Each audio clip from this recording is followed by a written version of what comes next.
Good afternoon, everybody, and welcome back to Making Sense. I hope you are all well. I hope you've had a fantastic week. Looking forward to a good weekend. And as usual, excited to be here today and to have the conversation that kicks us off for a good week ahead and a good weekend coming. So remember, if you're new to Making Sense, welcome. Making Sense is a platform where we all join together to have thought-provoking discussions that is getting us to some sort of financial empowerment in our lives. We're always leading to the journey of wealth creation, but we know wealth is more than just money. It's really about even just how you live your life, yeah? So we've been doing this since April, so welcome. Please let us know where you're tuning in from. So glad to have my colleague here today with me, and I know she'll be introducing herself shortly. And if you're joining us, last week we started talking about David and Goliath, and last week we just introduced it. So if you didn't join us last week, please make sure you go back and look at the video. And why are we talking about David and Goliath? First of all, David and Goliath, ever since we entered this COVID space, it's something that I've really been. Every time I read that story, it just sends another message and gives me something to learn from. So if you've been seeing me in some of the Centonomy platforms, you know I have been talking about David and Goliath. But in the next couple of weeks, I really want us to look at what are those key lessons. So last week I introduced it, and in a nutshell, my inspiration of this story comes from the fact that David chose to see himself differently. And I just think we're in that season where we just need to see ourselves differently, and we don't want to go back. People keep saying, are we going back? And from the initial times when we entered COVID, everyone was like, it's a reset. We don't want to go back. And the conversations we're going to have are those ones that are not about going back. And remember, when we're having these conversations, they're not scripted. Please think of me like I'm in your sitting room having a conversation. I want you to be part of the conversation. So please ask your questions. Please give your own experiences. Please comment. Please challenge if you want to, because this is really about authenticity, authentic conversations. What are people going through? So back to David and Goliath. David was positioned as the underdog, but by seeing himself differently, choosing different weapons, even to the point of rejecting the armor the king had put on him, he defeated Goliath. So why David and Goliath? Why David and Goliath? Why is that disturbing me? This year, I think we have all faced Goliath in many forms. I know I definitely have. Of course, there's been COVID. That is the global Goliath, yeah? But which caused confusion and disorientation of all sorts, our jobs, our finances. That is what got us to actually start doing these Making Sense conversations, because we all wanted to learn from each other, and we're all in this space like, what is going on? There's been disruption in our businesses. There's been disruption with our families. There's been disruption with our kids' education. No matter what country you're tuning in from, I think those are the general places they disrupted us. They disrupted how we feel about ourselves. They disrupted our sense of control. But it also revealed that in all our lives, there have been giants that have been there all along. Maybe we were just sweeping them under the carpet, and COVID-19 and the period we've been through and continue to go through, even if it's changing, just revealed them.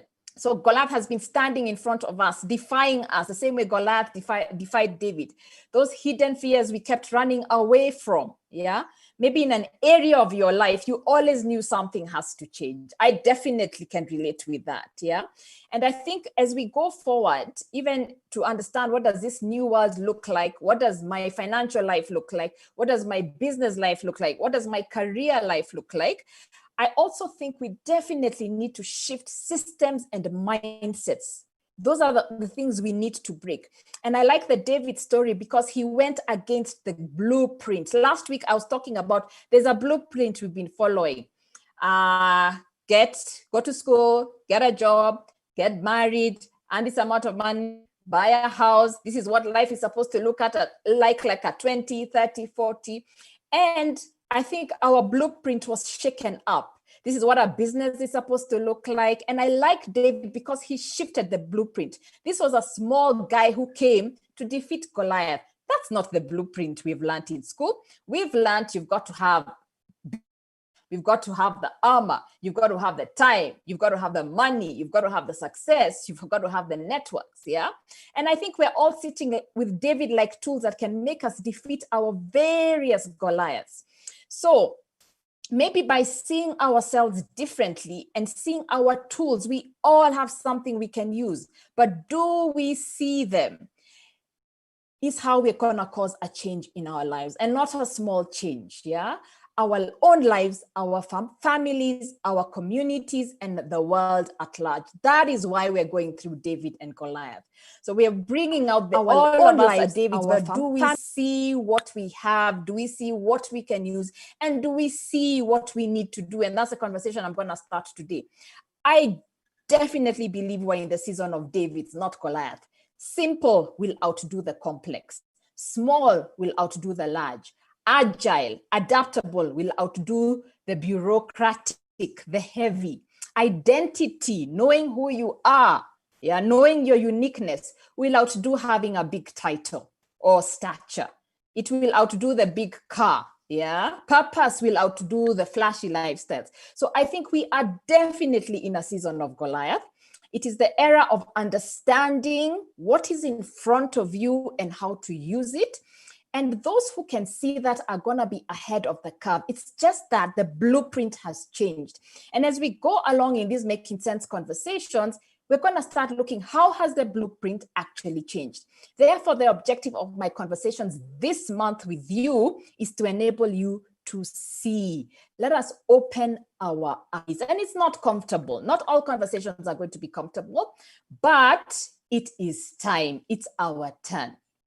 So welcome, everybody. Thank you. Welcome back, Ann Kim. Welcome, Damaris. Thank you. Guys, let us know where you're tuning in from. And I'm just so gearing up for our fantastic conversations. As I forgot to say in the beginning, this was always prompted by the book I wrote, Making Sense Conversations, which were about conversations with real people and what they have done with their money. And we draw out principles from this book, but we also take them a lot further and apply them in many ways. I just want to welcome my colleague, Sheba. Welcome, Sheba. So glad to have you back in Making Sense. We have missed you. I have missed you. It's been a while, and I'm really excited, and I love how the conversations have grown. You know, I remember when we started, it was really focused on the book, and I like what you've said. We are keeping on digging deeper and even exploring further and having even more deeper conversations. And yeah, you're right. Yeah. We're all Davids right now. Most importantly, we are being reminded the David position. And I'm so excited to being with you in this session and just to learn as well. For everybody who you've not met me before, my name is Sheba Njage. I work at Centonomy as the person in charge of training, as well as communications and customer experience. But most importantly, I am a catalyst of transformation when it comes to people's personal finance, when it comes to entrepreneurs, especially those who are in their early stages. I am very moved by the fact that we are all able to create wealth no matter where we are. And I'm a big believer of my current circumstance does not determine my future.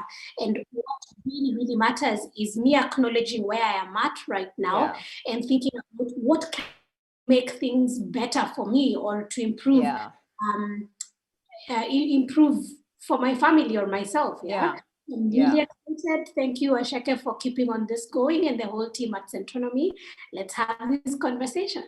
Okay, thank you. Welcome, Sheba. Welcome all my team members behind the scenes. And again, welcome to everybody who's joining us on YouTube, who's joining us on Twitter, and who's joining us on the Facebook platforms of my page, Waceke Nduati, and Centronomy, and Making Sense itself as well. So welcome, everybody. Please keep the comments flowing. Please let us know your questions. Please listen, especially today, it's a more heart conversation. So just let us know, especially your own experiences in this David and Goliath, And as I said in the beginning, turning point, And I hope by now you have all read the story itself. It's if you do, it's 1 Samuel 17. And the context is that David has been appearing for 40 days, mocking the Israelites. And when you do read it, you understand that he was really mocking them. He was basically boasting, Nobody in the army had dared challenge him, and they would cower in fear. David was sent by his dad to take food to his brothers, a very, very humble task. And as he was talking, he went up to talk to his brothers, Goliath came out and boasted as usual. David started asking questions about, and I think the phrase was, what will be done for the man who defeats the giant? The older brother heard him asking about him and wanted to put David back in his place, and actually said to him, he was angry and he said, how dare you, and called him all sorts of things. And David's response was, this one I quote in the NIV version, can't I even speak? He then turned away to someone else and brought up the same matter. We are here, ladies and gentlemen, today because even from the first time I read this story properly, that word turn has stayed in my head. And let me first tell you, we don't hear about his brother again in the story, and we're going to come back to that. What do you need, or who do you need to turn away from to achieve your goals, your destiny, your purpose, your potential, whatever you name it? Who and what do you need to turn away from? Because many times we think we're just going to continue life as is, the way we've been doing it, and something will happen. I think the definition of madness is doing the same thing and expecting something different to happen. David did not turn back and go back to his brother to get validation from him. It was finished. It was a final turn. He did not go back to explain himself to his brother or say sorry, It was in fact his conversation with other men after turning away from his brother that was in fact heard by King Saul. Word got to King Saul, and the rest is indeed history, and we'll be covering that history later. He was now allowed to go fight Goliath, If not now, when? I'm asking myself that. If this is not your turning point, if we've gone through this so many times and we've gone through what we've all gone through, if this is not going to be a turning point, what are we waiting for? Are we still waiting? Are we still going to buy into all those excuses we've been giving ourselves not to turn and walk into the direction of our purpose, of our destiny, of our goals, of our wealth, of our education, whatever it is that is important to you? Already, even when you do look back on your life, you'll realize that significant moments in your life have possibly been marked by a turn. And I'm going to share some of them with mine. And as I touch on the principles that I'm going to draw from this. So why is it important now? I believe opportunity, growth, wealth is always at the turn of something. There is always something you have to put down in order to pick something up. David put down his brother's opinions, What is that you have to actually do? You don't find opportunity on the exact same road you have been walking on. The next pivot in your business is at a turn. The next job is at a turn. The next promotion is at a turn. The next investment is at a turn. Even how to get through the challenges in your life, debt, financial challenges, personal challenges, do some sort of turning. Yeah. So today I'm going to go through just from this story and what I believe. Yeah. How do turning points look like? Yeah. Secondly, what enables you to see your turn? Yeah. Thirdly, what do you need to turn away from? And fourthly, how do you mark your turn? Because in that story, David did all four. And many times we're given the ability to turn, but maybe we don't recognize them, or we feel we don't have what it takes. We don't know what we're turning away from, and we don't know how to put the stamp. I have turned. Yeah. So that's what we're going to go through today. And I'm even just going to first throw Sheba under the bus here and say, tell me about a turning point in your life and how did it look like? Like, oh my goodness, a turning point in my life and how did it? It's good you say that. It's quite a number of them, but let me pick one. And I remember, actually, one of them is quite recently. It's about now almost 2 years ago now. And 2 years ago is when I chose to take a turn and leave my business and come back to employment and work on something that I am very passionate about. And, I went through a lot of thoughts during that time because it's a good business, and going well, and I was growing, and, people up to this day never understand that I was able to leave some. For me, it was an opportunity that I saw, and I was tired of always being in a space where I kept on saying, one day I'm going to be a coach. One day I'm going to focus on training and coaching entrepreneurs and people around money and personal development, until I told myself, I remember having a conversation with my dad and telling him, I hope the next year, I remember that was December 2018, pray for me that next year I actually take on the right opportunities to do what I need to focus on. And remember, all he said is, whatever you prayed for is answered, but are you ready?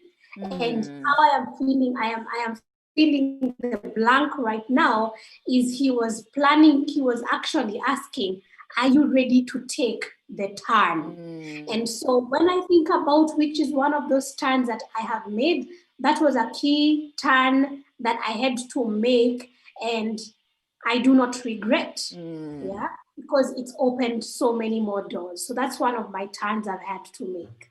Oh, excellent. And I think even that story is just going to bring home the points I'm going to talk about how does your turn look like? Goliath was the opportunity. And I think a lot of us, when we face big obstacles in our lives, we feel that something is wrong. But we've got to start turning those obstacles upside down. Goliath is the giant, but Goliath is also the opportunity. So turning points look like Goliath. They look like an obstacle ahead of you. And Sheba, I can imagine how many people must have been, how can you leave your business? You're going back to this. It's not the blueprint that we understand in life should happen. Yeah. But just understand there's always going to be the opportunities that are going to come. They don't look like opportunities. We've always thought opportunities look glossy, they look comfortable. It's a nice piece of paper that says we're giving you this and we are celebrating you. It looks like my family is with me. But no, your obstacles are indeed your opportunity, even if the opportunity is for learning.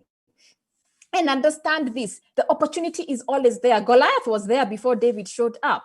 So can you imagine, guys, for all of us, our opportunities are there waiting for us to show up or to recognize that they are indeed opportunities. It's just that they don't look the way we think they should look.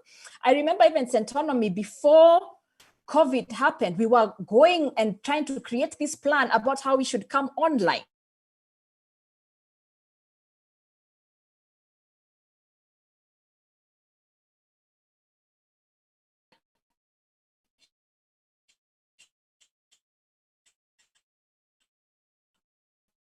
We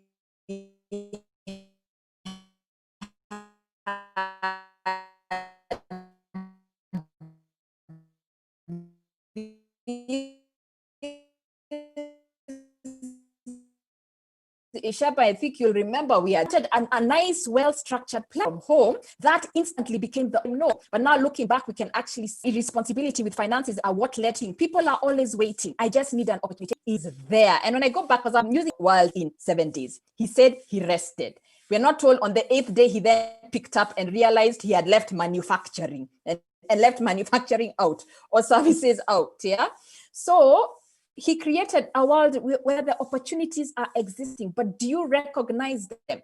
So if you understood it's already there, it's just that it might look like Goliath. What would you actually do? If you understood it's already there, you are not waiting for an opportunity. It is there. It's up to you to actually act. Yeah. So wealth is already there. You just need to deal with the Goliath of your debt. That is it. That is what is in between you and the victory. Yeah.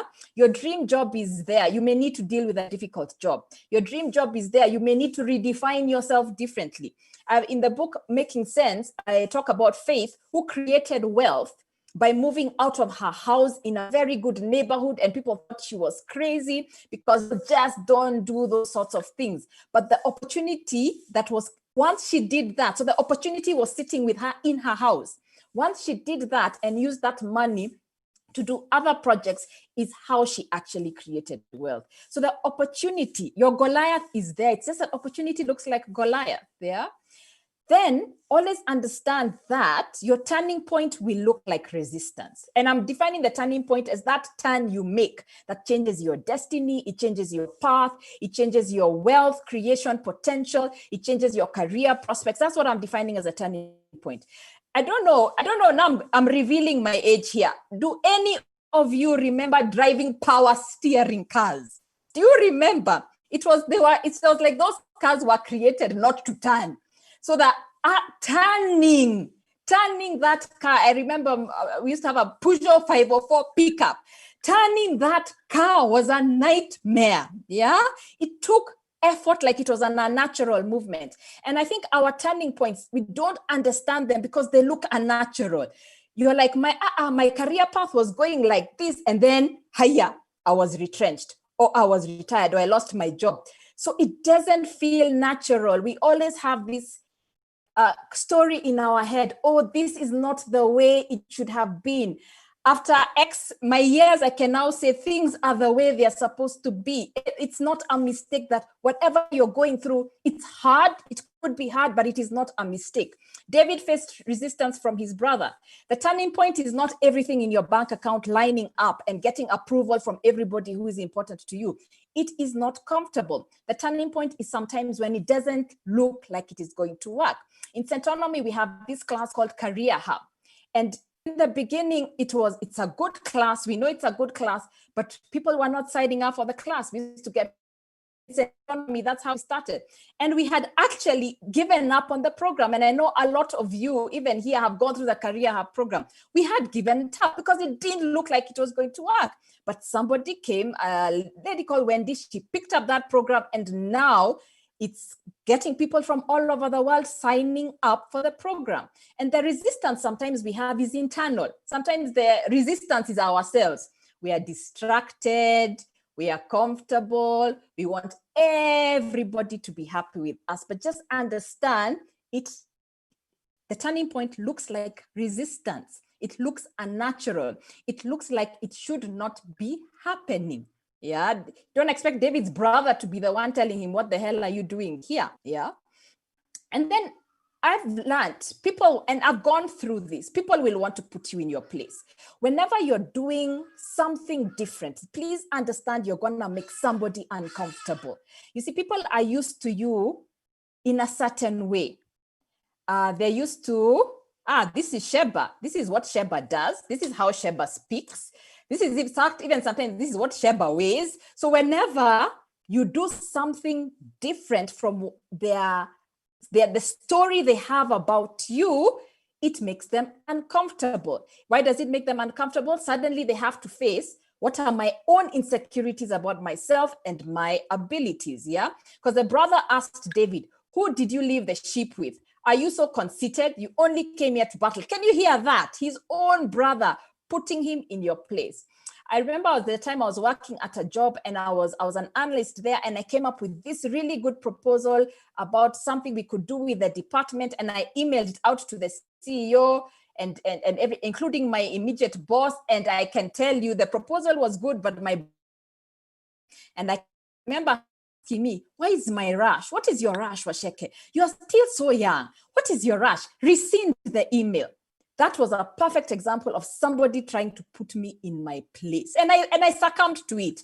I rescinded the email, but I don't think that was the right thing to do. So maybe there were lessons to learn about, hey, maybe I should have gone to her first, but you can tell that has happened. I've been in rooms where I'm appearing for professional meetings and I happen to be the only woman, and then I'm asked to serve tea. That is a conversation, by the way, for another day. So people putting you in your place.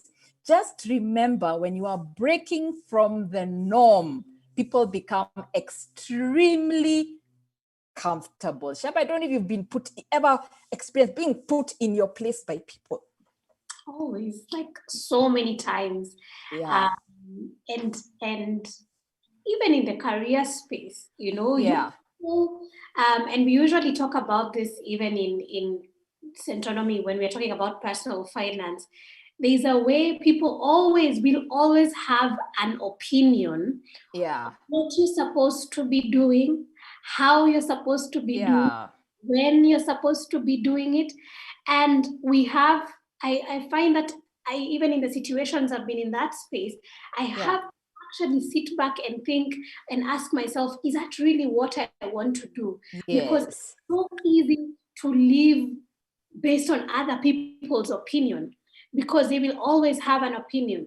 What car you're supposed to drive, what job you're supposed to have, what kind of books you're supposed to read, where you're supposed to be working, how you're supposed to be relating with people. It's all across the board.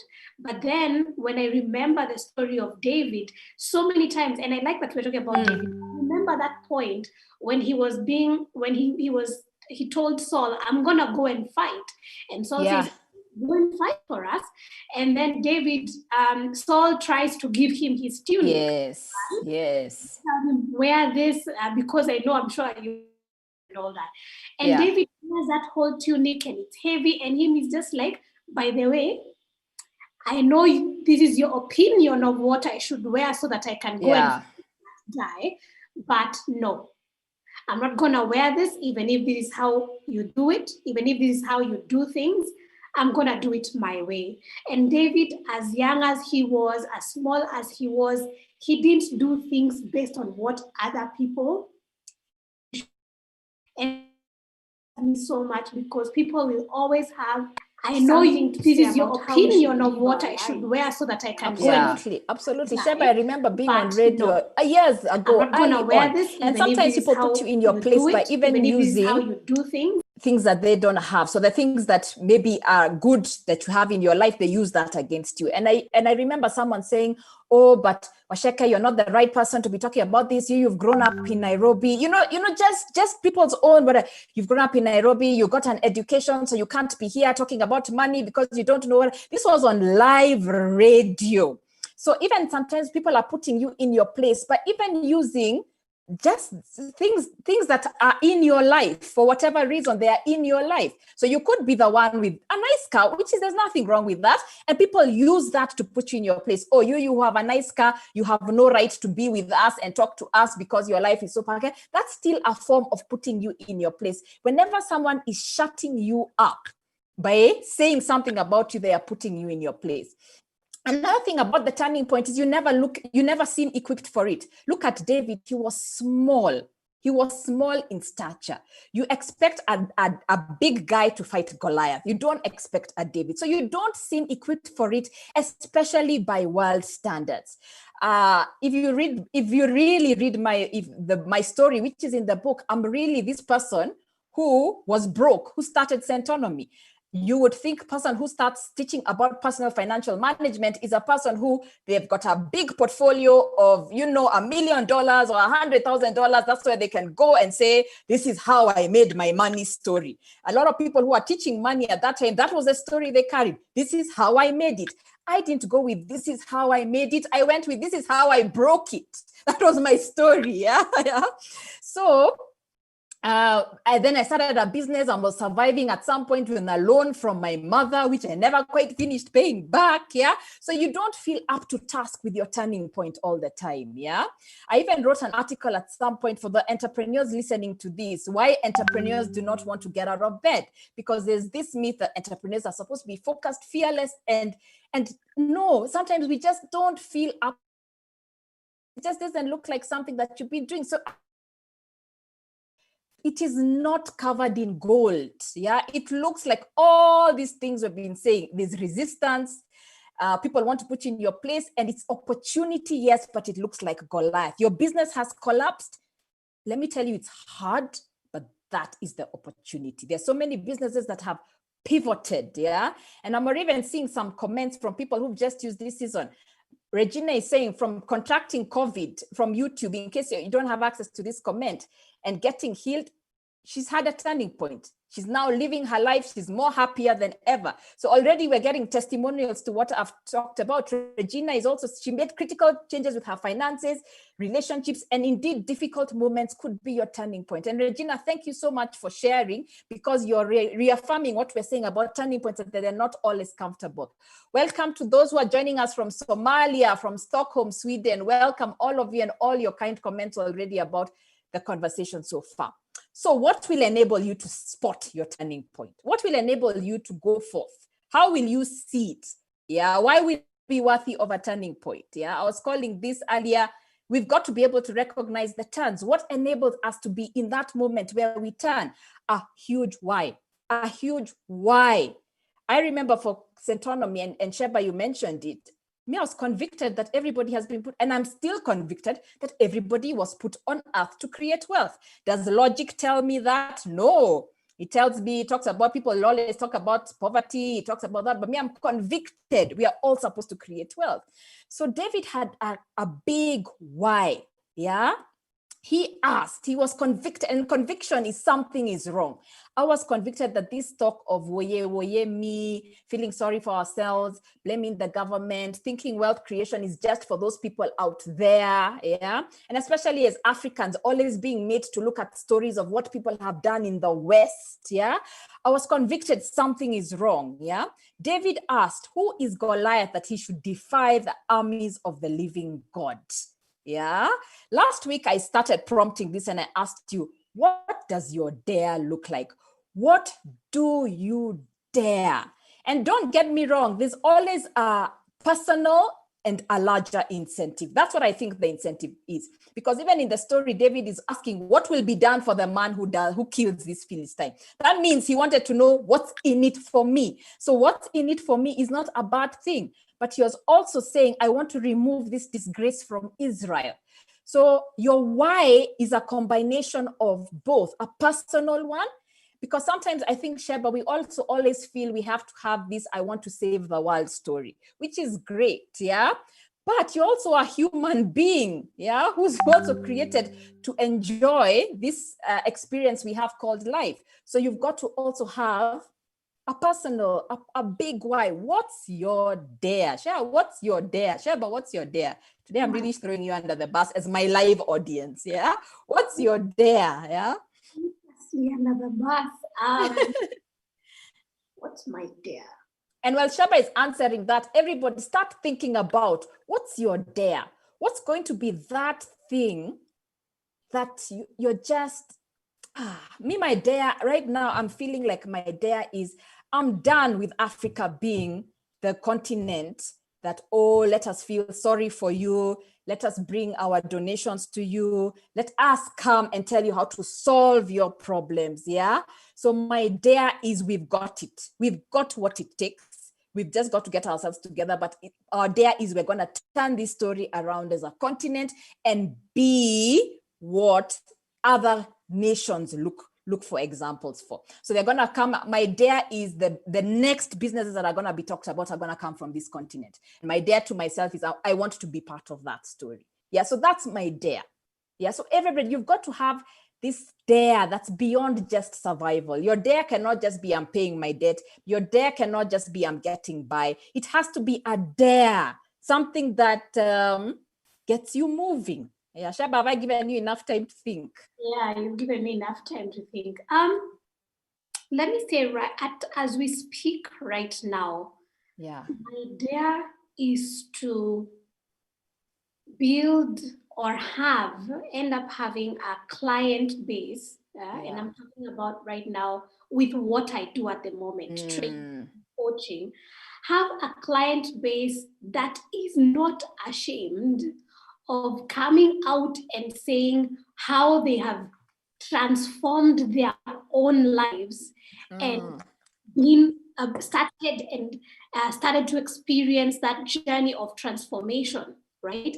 I want to be able to see Kenyans, East Africans, Africans from wherever we are, right? All over the world, being able to say that, yes, this is now how I have been able to transform my life.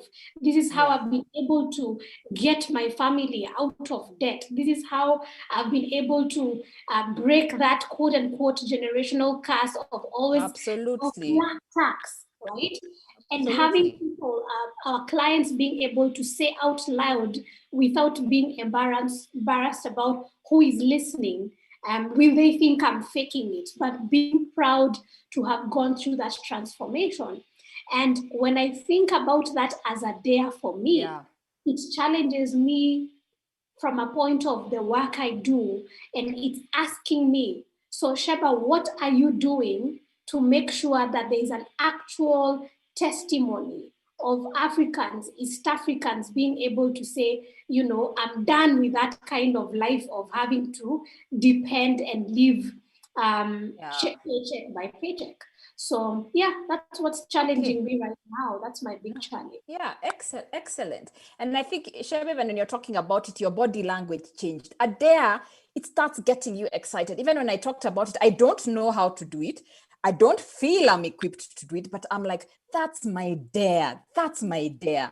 My dare is, yes, there's me, but there's something wrong with the way the economic systems are being run in this continent and in the world. And my dare is, just because I don't have all the PhDs in economics, it doesn't stop me from saying there's something wrong with this model, and it's time for us to get our act together and be the story. Africa, be the story, yeah? And what you also know, what also enables you to see the turning point is the respect you show to small beginnings. David was a shepherd. He didn't talk about him skiving his shepherding job to go hang out, yeah? And I believe when you show up for the small things, big will follow. So even now, if you're feeling that it's small for you, big will follow small. Yeah, be diligent with what you have now. Even in St. Anthony, we always tell people, if you can't manage $1, you can't make $1 million, because the same indiscipline, even if you're given $1 million, is what will happen. So even when he was sent, how David got into this battle, he was sent by his father to bring food, a very humble task. So what seems in the larger scheme of things as an insignificant errand. And many of us are in that place where we feel we're doing insignificant errands. We feel, the grind, yeah?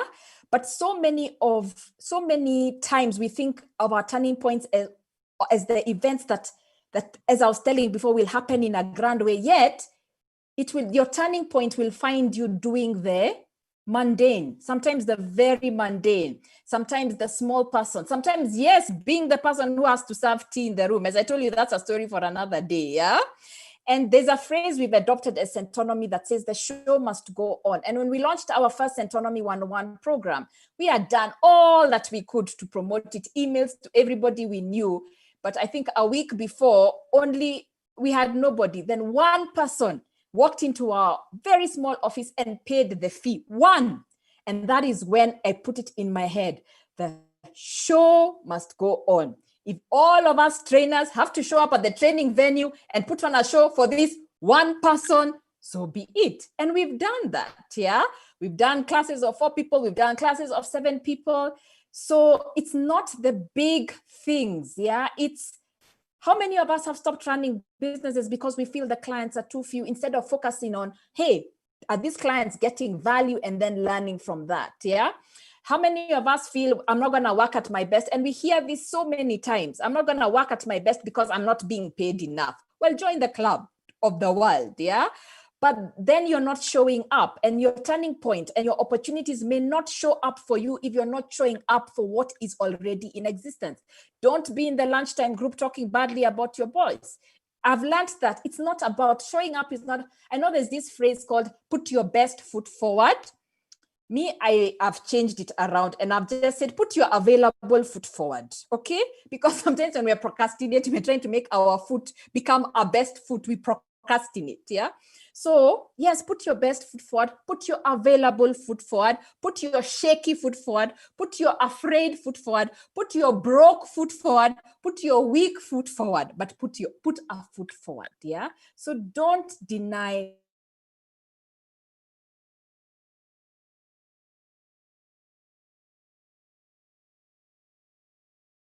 the small. And even the story, you can keep of supplies. He did not eat the food, yeah, your destination. So whatever is in your hand, take care of it. Even he left the flock with the shepherd. So you can imagine, even his current role, he took it very seriously. So even in this transition, where we're all making some sort of transition, just because you're moving on to something else does not mean you leave your past in disarray. Yeah. Don't, whatever it is you have been given to do now, take care of it. And how he also saw the sense of curiosity. I must say, we must have that in life, where we wonder what's going on. We ask the questions. We want to learn. What is going on? Let me see. Let me put myself out there. And all of you guys are you're already doing it by being here. It's a sense of curiosity about life. So life just doesn't stop at what it is now. There's always something telling us, okay, what's in front of this step? What's in front of this step? Okay. So what do we need to turn away from? I'm just going to give my opinion. I'll also ask anybody, what do you think we need to turn away from? I think the first thing is people. And David's story was really about people. And I think even in this conference, a lot of times we've talked about the fears, and the time we even talked about fears. And I remember, guys, that day you were telling me what other people think is one of the things we need to turn away from.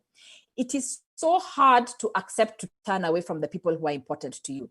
Remember, we are not saying it doesn't mean you reject them as people, but understand there's an aspect of your life or the season that you're in that you may not carry all their opinions on board. Just like David did not carry his brother's opinions on board, and you may have to ask other people. David went and asked other people about what was going on in the battle. He didn't wait to get information from his brother. So the fact that you're turning away from people for the purpose of what you need to do does not mean you're rejecting them or you think they are bad people. It just means for this particular journey, they may not be the ones you're going to walk with.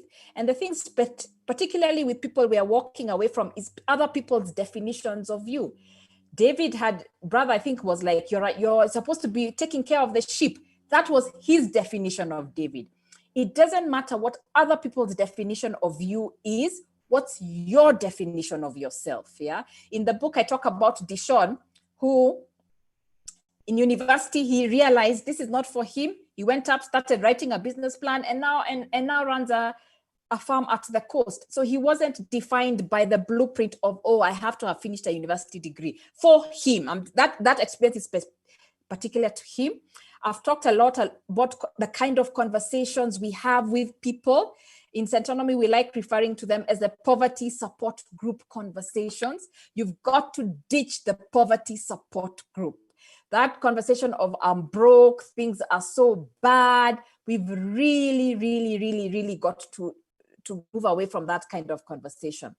And I think another story about people from David is also what it reflects to us. You never want to be the naysayer at somebody's standing point. We don't hear about David's brother again.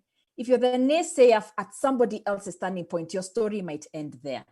And there's a difference between somebody who respectfully and out of concern voices their opinions and a naysayer who's out to keep you in your place. You don't want to be the naysayer for other people. Yeah, being told you have stepped out of line. Like when I did that proposal and I was working, I was told I have stepped out of line. Yeah, you don't want to be the naysayer for somebody's standing point. Yeah, Sheba, I don't know, what else do you think people need to turn away from?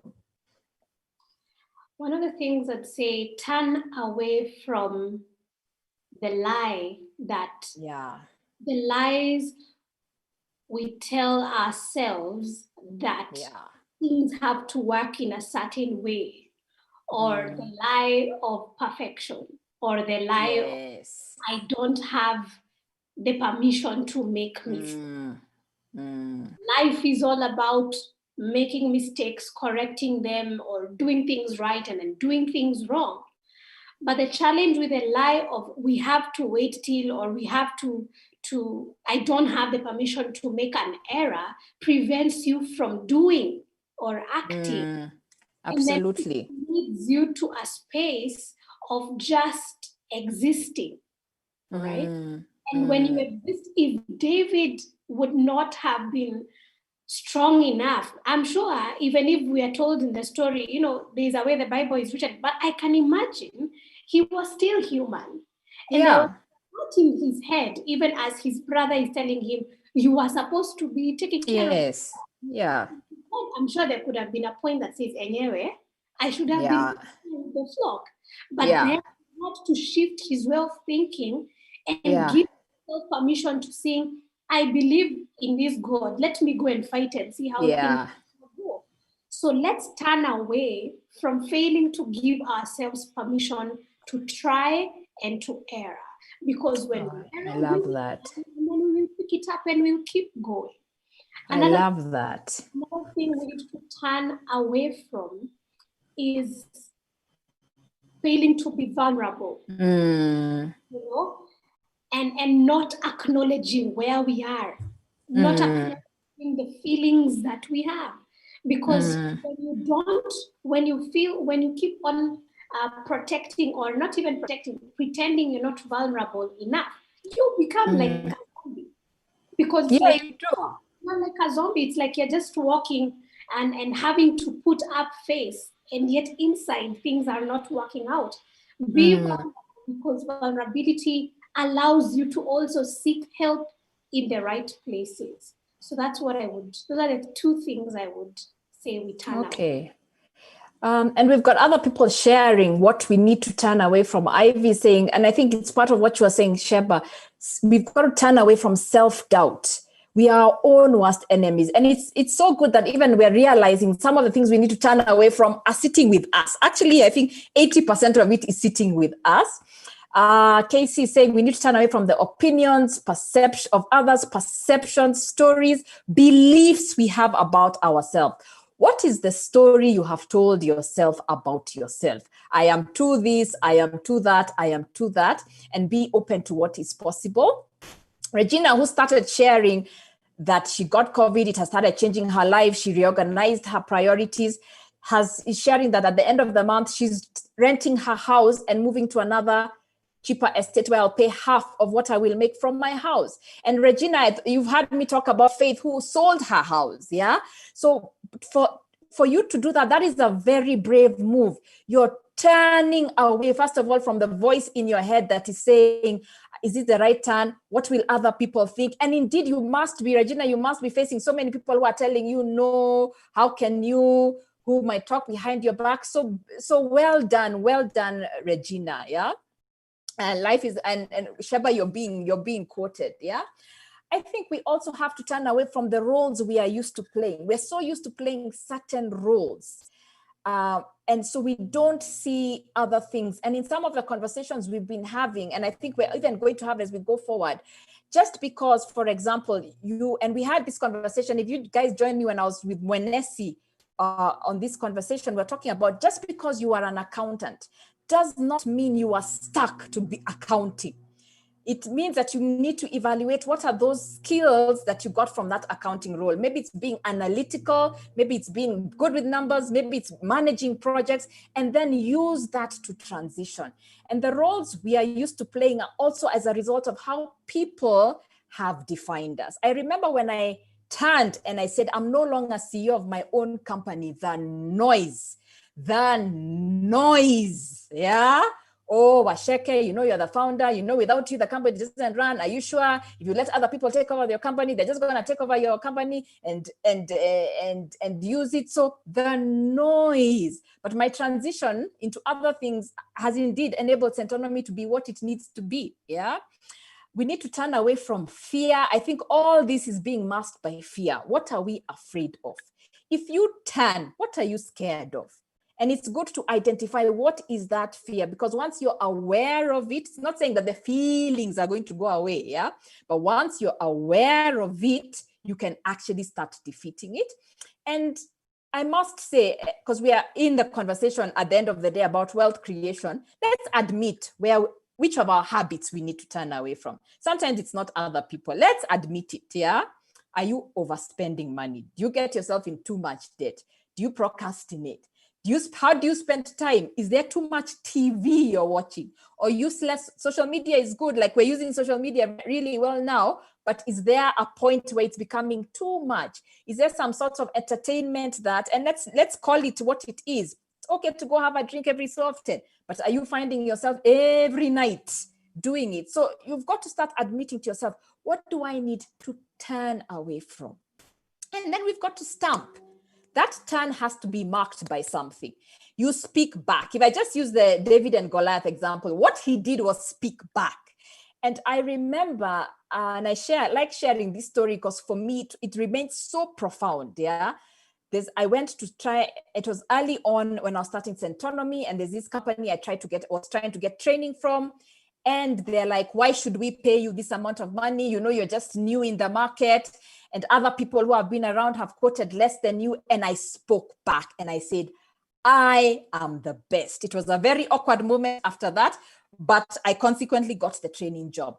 But that marked my turn, because for me, what it did is also put me in a place where when I say I am the best, I want to deliver. So I worked hard at it. I prepared my content. I practiced because I had voiced I am the best, yeah? So when you speak back, you also place responsibility on yourself to do what you have spoken about. You can't speak and say, I am the best, and then you go and do mediocre work, yeah? You do your absolute best with, again, what you have. We are usually marking the wrong territory with the wrong words, putting it out there how you can't do it, putting out there how you're not good enough, putting it out there how you're not qualified enough. You speak back. And I think we're entering a phase where we have to challenge. When something is wrong, we challenge. Centonomy, we did a program, a business program that we did not get into the first time because I think we're a much smaller company. And what I did feel about that program is they didn't look at us fairly. So I spoke back and I said, you guys have made the wrong decision. And the next year we were taken. Yeah, but everybody, I remember they're now my friends. They told me the next year we could not even dare not put you in the program. They sat around and said, hiya, Centonomy must, because I challenged them and I said, no, you haven't done this. As an entrepreneur, I've also gone and tried to get credit from various banks and they've come back with all sorts of things. And I've said, no, you're wrong. Yeah, you're thinking about it wrong.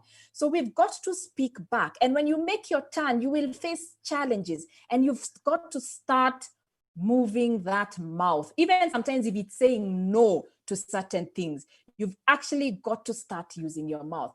I think we've gotten too comfortable in trying to conform to what other people think we should. We say, even when we're in social circles, do you find yourself sometimes saying something and then later you ask yourself, why am I agreeing with that? It's just that for that moment you wanted to conform, you wanted to look like everybody else, but I think if we are these people who are saying we are the ones who are going to stand up, we are the ones who are going to be the Davids, we've got to mark your turn. Sheba, I know you've marked your turn very many times. I have marked my turn. I'm scared let me tell you, because also of what has been happening in my life the last couple of years, I have really come to appreciate the change of seasons and the impact of changing of seasons. And I noticed something as I was rereading the story of David and Goliath. David's season changed immediately. He brought down Goliath. Yes. Like he went into leadership, life changed immediately. So one of the things that turning has inspired me and reminds me is every time you make a turn, a new season starts. Yes. Are you ready for a new season? Because that season will start, and all I'm saying is I'm ready for all the turns that will come with life. Because also our life has already been planned ahead. So it has to make sure. I like something that you said, and I noticed, and I noted it down. Opportunities are there waiting for us to show up. If we don't show up, we can't blame anybody else. And so for me, I'm just even waiting for more turns to make. Why not? Excellent. So as we wind up, and thank you so much, everybody, for your comments. Thank you for sharing. Regina, let me just shout out to you. Thank you so much for sharing your story. I do believe we're in the season of Davids, not Goliaths. I know there's been Goliath in the world. There's been Goliath in how we see business. There's been Goliath in how we see money. We think, to make money, this is who I need to know. This is what I need to have. And I firmly believe, and history will either prove me right or wrong, but I believe it will prove me right. We are now going to start seeing seasons where people used very simple things and they understood the power of what they have. As I said in the beginning, simple will outdo the complex. So look for the simple path. Small will outdo the large. Don't think just because you're a teller, you can't become the CEO of the bank. Don't think just because you're a startup company that in 3 years you can't have overtaken the competitor. Don't think that. Agile will outdo the heavy. Even in this season, we saw the people who are able to adapt, think differently. The businesses were able to work differently are the ones who actually made it. The people who are able to pivot and say, with these same people, this is what I can now do. Identity will outdo stature or title. Yes, the world will give you titles. In your job, you'll be called a title, but that can't be your definition. Your social circles will give you an identity or a title, but that can't be your full definition. I am sure David did not confront, and also wisdom about what to confront and what not to confront. I'm sure in his life, he didn't confront everything. The turning point comes with wisdom and a conviction that this is the one for me. This is the point. This is the point I should challenge. It's not challenging everything, because also going around and challenging everything will get you nowhere. But you also understand this is the point, and I reiterate the why. The dare is very important. If your dare is financial freedom, very important. If your dare is to grow a business, very important. If your dare is the lifestyle for your family, very important. If your dare is your career, very important. If your dare is I want to travel the world. Me, one of my dares is I have to have seen the world. Then that is very important. Those are the ones that you will understand. Those are the things you're going to face resistance from, because resistance always comes strongest where your purpose is. Resistance won't come when things that are not aligned to the purpose God has put in front of you. Not much, but where your purpose sits, that is where you're going to face the most resistance. In my own life, I faced most resistance about using my voice, keeping quiet, because I was the quiet person, not expected to talk. What do I do for a living? In a nutshell, I talk. So you're going to face most resistance in the things that are aligned with your purpose and with your destiny. But that resistance, that Goliath, is the opportunity. So how have I known mine? How will you know your turn? There's a sense of being disturbed, even as we wind up. You're always disturbed. Remember, David was like, who is this person who dares defy the armies of the living God? You're disturbed, you're unsettled.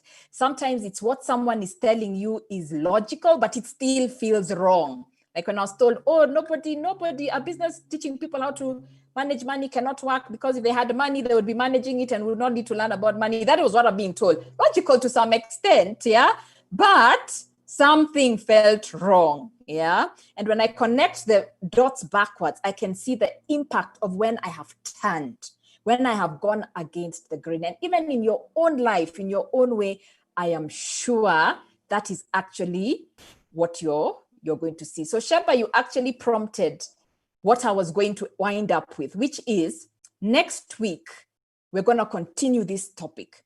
And after doing the turn, remember, we don't want to turn heavy. You don't want to turn and then you're carrying all that baggage. And in David's story, he turned, yes, but when it was time to fight Goliath, the king tried to put his armor on him and he rejected the armor and said he was not comfortable, he's not used to it, and I believe it was too heavy. So he won Goliath with very light armor. So we can turn, but if you turn with the same weight, it won't make sense. So next week, our topic, part 2 of the David and Goliath series is shed the weight. Do not miss it. Tell your friends, tell your community, tell your colleagues, pass this around. Do not miss it. It's shed the weight, yeah? Sheba, thank you so much for being my audience and my guest today at Making Sense Conversations. People have really loved what you had to share today. Thank you. It was a pleasure. And thank you, everybody, for always staying tuned, and for Waceke for being such a visionary and such a great topic. I can't wait to learn more about shedding weight. And it's true, I've already even shed some burdens. So, okay, all right, excellent. Ladies and gentlemen, thank you so much for joining us. Thank you for the comments. Thank you for the engagement. Thank you for sharing what is going on with your life. Thank you for sharing what you are reading. A couple of you had asked where you can get the Making Sense book. The details are on screen. If you are in Kenya, you can get it by calling Centonomy directly, from anywhere in the world. At that number, it can actually even be delivered to you. You can get it online, Raffle Books. Amazon, somebody asked about, is it on Kindle? Yes, it is on Kindle through Amazon, and online as well at Nuria online bookstops. And in Kenya at the moment, these are the bookshops: Yaya Center, Bookstop at Yaya Center, Africa Book Hub, Prestige Book Hub, Patmat Bookshop in Nakuru. And you can also, the books will be coming shortly. They'll be coming to Uganda, and we'll be telling you about that shortly. So thank you everybody for joining us. Please do not miss next week's topic on part 2 of the David and Goliath series. Please go back and read that story again and again. I've read it so many times that every time I read it, I learn something new. And then we will meet back next week to talk about shedding what are you carrying that will not serve you anymore. Thank you so much, everybody. Have a pleasant Friday afternoon and a great weekend. See you next week. Bye.